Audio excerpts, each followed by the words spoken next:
Welcome all of you. Now let's start NCERT Class 9 Maths Chapter 9 Circles Exercise 9.2 Question number 3. अब इस question में हमको क्या दिया गया है?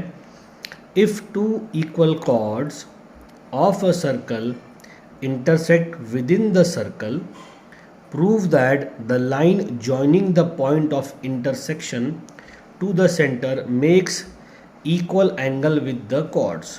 देखिए यहाँ हमको एक सर्कल दिया गया है. इस सर्कल के अंदर दो इक्वल कॉर्ड्स इंटरसेक्ट कर रहे हैं. इसके पहले हमको दिया गया था ना, सेम वैसा ही नाम दे देंगे हम इसको ए, बी, सी और डी. और मान लीजिए ये पॉइंट ई के ऊपर इंटरसेक्ट कर रहे हैं. तो अब ये क्या बोल रहा है? If two equal chords of a circle intersect within the circle, prove that the line joining the point of intersection to the centre. ये जो लाइन ज्वाइन कर रही है ना, हाँ, इसको ओ दे देंगे. पॉइंट ऑफ इंटरसेक्शन जो लाइन ज्वाइन कर रही है सेंटर के ऊपर, मेक्स इक्वल एंगल. ये दो एंगल दिख रहे हैं यहाँ पर, ये दो एंगल, ये दोनों एंगल इक्वल है. ये हमको प्रूफ करना है कि ये जो ए ई ओ बन रहा है और डी ई ओ, एक्चुअली नाम इसका बदल जाएगा. कैसे बदलेगा मैं आपको बताता हूँ. पहले हम गिवन लिख लेंगे इसके अंदर जो हमको दिया गया है. तो गिवन तो हमारे को है कि equal chords A B and C D intersect at point E. ठीक है, हमें कुछ साबित भी करना है, प्रूफ भी करना है. क्या प्रूफ करना है? ये दोनों एंगल है. तो देखिए, एंगल का नाम लिखने से पहले मुझे प्रूफ करने के लिए ना, मुझे इस सेंटर से इस ए बी कॉर्ड के ऊपर एक परपेंडिकुलर लाइन ड्रॉ करनी पड़ेगी और वैसी ही यहाँ पर भी करनी पड़ेगी. हमने इसके पहले के क्वेश्चन में जैसे किया ना, बिल्कुल वैसा यहाँ पर ये परपेंडिकुलर रहेगा.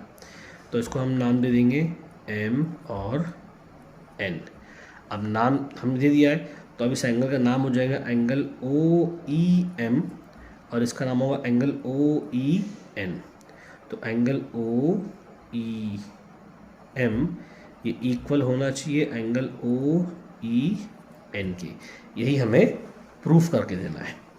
तो कंस्ट्रक्शन हमने ये किया है, लाइन ड्रॉ करना है कि हमको बताना पड़ेगा उसको कि कंस्ट्रक्शन में हमने क्या क्या किया है. तो लिखेंगे हम draw O M perpendicular to AB and ON perpendicular to CD. ये दो चीज़ हमें ड्रॉ करनी है. हमने ड्रॉ कर लिया है. अब हम इसको प्रूफ करेंगे. तो प्रूफ में क्या क्या आएगा देखिए. हमने दो ट्रायंगल को लेके चलेंगे, एंगल OME और angle ONE. In triangle OME and triangle ONE, इसमें OE दोनों के लिए कॉमन है, तो लिख दीजिए OE is equals to OE. हमें कैसे पता? तो भाई ये तो कॉमन है ना. अब इस एंगल को देखिए 90 डिग्री है, तो एंगल OME ये भी इक्वल होगा एंगल ONE के. कैसे? Each 90 degree. अब लास्ट क्या बचता है हमारे को प्रूफ करने के लिए? तो लास्ट ये जो हमने बनाया ना OM और ON, ये भी तो इक्वल रहेगा ना, क्योंकि हमें पता है कि equal chords are equal distance from the centre. तो हम लिख देंगे OM is equals to ON. Reason, equal chords are equidistant from the centre. ये थ्योरम 9.4 है जो हम पढ़ चुके हैं. ठीक है, तो अब हमने देखिए राइट एंगल, हाइपोटेन्यूज और एक साइड, ये हमने प्रूफ कर दिया है. Therefore triangle OME is congruent to triangle ONE by right angle hypotenuse side rule. जब ये दोनों ट्रायंगल ही कॉन्ग्रुएंट प्रूफ हो चुके तो उनके कॉरेस्पॉन्डिंग पार्ट्स भी कॉन्ग्रुएंट हो गए. तो हमारा मतलब किससे, सिर्फ इस एंगल से, तो लिख लेंगे हम therefore angle OEM is equals to angle OEN by corresponding parts of congruent triangle. तो हमें यही प्रूफ करना था, ये हमने प्रूफ कर दिया है। आई होप आपको ये समझ में आया होगा। Now question number 4, if a line intersect two concentric circles with center O at A, B, C and D, prove that AB is equals to CD। Concentric मतलब ऐसे दो सर्कल जिसका एक ही सेंटर हो। तो ये वो सर्कल मैंने यहाँ बनाया, ये फिगर आपको दी गई है और एक लाइन जो है पास हो रही है, चलो A, B, C और D। हमें प्रूफ क्या करना है कि AB is equals to CD है।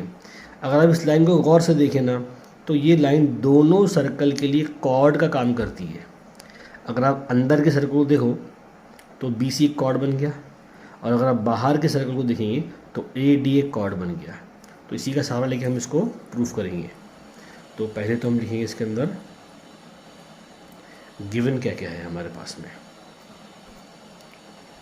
To concentric circles with centre O, with centre O, और एक लाइन दी गई है, a line intersects them at ABCD, ABC and D। हमें प्रूफ क्या करना है, टू प्रूफ करना है AB is equals to CD। इसको प्रूफ करने के लिए हमें एक छोटा सा कंस्ट्रक्शन करना पड़ेगा, वो ये है कि हमें इस सेंटर O से इस कॉर्ड के ऊपर एक परपेंडिकुलर लाइन ड्रॉ करनी पड़ेगी। ये हम नाम दे देंगे E करके, ABCD और E, ठीक है। तो यहाँ देखिए हम कंस्ट्रक्शन जो हमने किया है छोटा सा, draw OE perpendicular to AD, ठीक है। अब आ जाइए प्रूफ की तरफ।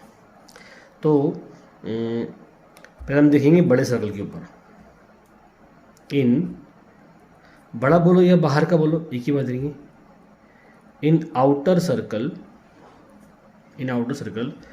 OE is perpendicular to AD, है ना। अगर हम आउटर सर्कल देखें, in outer circle OE is perpendicular to AD, है ना। अब अगर ये परपेंडिकुलर होगा तो हमने थ्योरम 9.3 में हमने पढ़ा है कि perpendicular from the centre bisect the chord. जब ये बाइसेक्ट करेगा तो AE ED के बराबर होगा, है ना। यहाँ लिख देंगे हम AE is equals to ED, और यहाँ लिखेंगे वही reason, perpendicular from the centre bisects the chord, ठीक है। इसको दो इक्वेशन नंबर 1। अब आ जाइए अंदर के सर्कल के ऊपर, in inner circle OE perpendicular to BC, है ना। अब वही रीज़न आएगा, तो यहाँ पर इसको बाइसेक्ट कर देगा तो BE EC के बराबर हो जाएगा। तो BE is equals to EC। Reason हम सेम कॉपी कर लेंगे, perpendicular from the centre bisects the chord, equation number 2। अब देखिए यहाँ इक्वेशन 1 में क्या दिया है, AE ED के बराबर है, और 2 में दिया है BE EC के बराबर है। तो अगर मैं AE में से BE को माइनस करूँ, यानी कि इक्वेशन 2 को इक्वेशन 1 में से माइनस करूँ, तो मुझे मिल जाएगा AB मिल जाएगा मुझे। तो मैं लिखूँगा सब्ट्रैक्टिंग इक्वेशन 2 फ्रॉम 1, है ना। तो 2 को माइनस करना है 1 में से, तो 1 में लिखा है ए ई, 1 के जो LHS में ए ई है और इसके LHS में बी ई है, माइनस किया मैंने। और 1 के राइट हैंड साइड में RHS में ई डी है, ई डी में से मैं माइनस करूँगा ई सी को, तो मुझे यहाँ पर मिल जाएगा ए बी और यहाँ मुझे मिल जाएगा सी डी। तो ये हमें प्रूफ करना था और यही हमने प्रूफ कर दिया है। तो क्वेश्चन नंबर 4 में ख़त्म होता है। आई होप आपको समझ में आया होगा। अब हम नेक्स्ट वीडियो में क्वेश्चन नंबर 5 करेंगे।